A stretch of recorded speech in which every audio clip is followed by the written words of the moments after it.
Ulam, asin at tubig. Sinong nakatry na nito? Pwede i-comment nyo kung nakatry na kayo na ganitong ulam.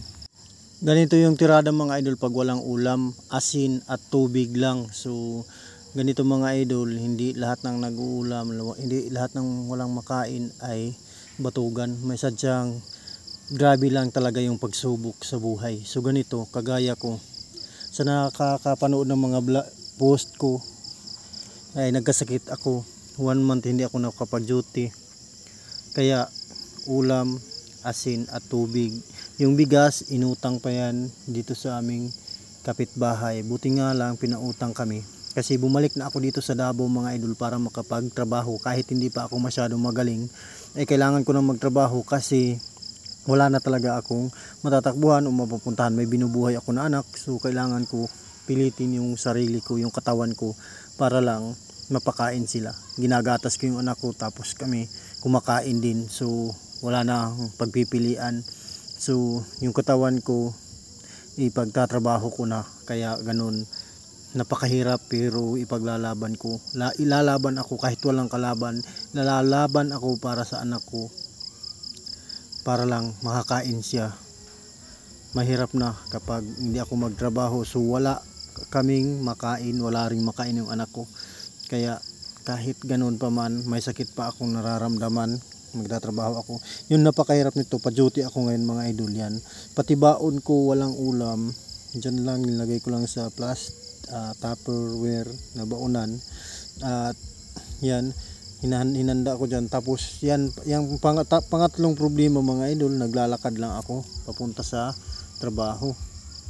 Kasi wala ring pamasahe.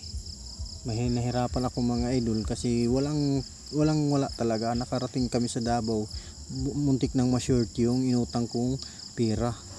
Ayan mga idol, naubos ko na. So ayan, pagkatapos maglalagay naman ako ng kanin sa aking babaunin. So ayan. So hindi lang makaisa ko lang mga idol ginagawa tong ulam, ang tubig at asin, kundi palagi mga idol, palagi. Bawal din kasi akong kumain ng kung anong mga dilata. So kung ano-ano, kailangan isda lang na sinabaw, ganun lang. So hindi pwede ako sa iba kasi sasakit yung dibdib ko, tapos mahihilo ako. Maraming mararamdaman ko mga idol pag nakakain ako ng bawal. Kaya yan, so tubig na lang at minsan saging. So yan, ayan mga idol, tapos na naglalakad na ako papunta sa trabaho. Dahil sa wala tayong ng pamasahe, so ito yung lalakarin ko na una, papasok dito sa aking tinitirhan. So ngayon andito na tayo sa crossing at dito pa tayo papunta dyan. So at dito tayo galing, so dito na tayo. So putol-putol lang yung paglalakad ay video natin mga idol, kasi baka mataas na grabe na yung haba ng video. Pag binuo kong video, napakalayo ng lalakarin ko. So ayan, so dito na tayo. So malayo-layo na yung mga nalakad ko. Malapit mag 1 kilometro dito. Ay hindi pa, kalahati pa ng 1 kilometro. So dito, yun ay malapit na tayo sa simentado. So ayan, dito napakahirap ng daanan. Yan, dumating na tayo sa highway. So dito na tayo, sa highway. Sa simento yung daan dito, highway mga idol. Papasok to dito sa Manambulan. So ayan, dyan yung ating lalakarin papunta dun. So ayan, nakaabot na tayo sa highway mga idol ng Tugbok. So ayan, dito na.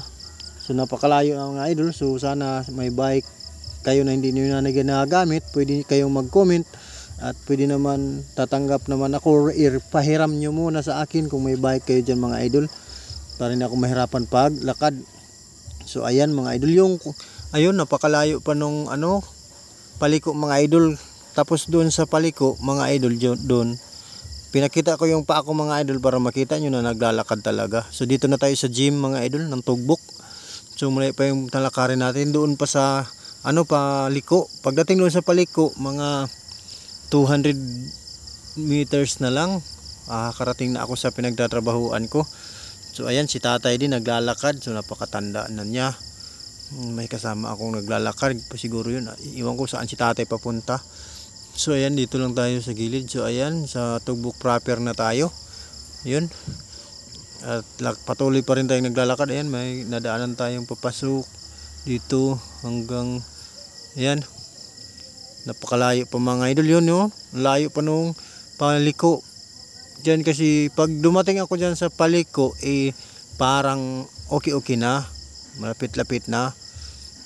Kaya pinangarap ko na makarating dyan mga idol. Kasi ayan, yung napakahirap mga idol, papunta doon at pabalik ngayong hapon ko naman na to na edit. Ay napaka ng pauwi mga idol. Grabe yung naramdaman ko kasi pagod na ako sa trabaho. Ayan, naglalakad pa uwi. Kaya grabe yung nararamdaman ko. Nanginginig na yung paa ko at bigla na lang sumakit yung paa ko. Hindi na ako makalakad halos ng pauwi. Kaya grabe mga idol, nahirapan ako sa pagpauwi. Bago mabuti na lang na na nakapag-style ako pag hindi na makalakad kasi masakit. Buti na lang tinatapak ko siya sa bato. Kaya at hinilot ko. So yun mga idol, nandito na tayo. Nakarating na ako dito sa paliko. At ito na nga mga idol, papasok na ako sa gate ay pintuan sa loob yung mga kasama ko. So hindi ko na on yung salita ko kasi baka makapiright tayo, may nag-sound sila. So ito na yan, sinigawan ko yung mga kasama ko. Nakatawa ko kasi sumagot din sila na nabigla sa pagsigaw ko mga idol. So yan ang mga idol, sa bukas sana panoorin nyo pa rin ang vlog ko sa pag-duty ko na nga. Yung iba vlog ko bukas na paano ako nahirapan kasi mahirap mag-duty nang may sakit pa rin. Kaya sana suportahan nyo pa rin ako mga idol. Maraming salamat, ingat, God bless, love you all.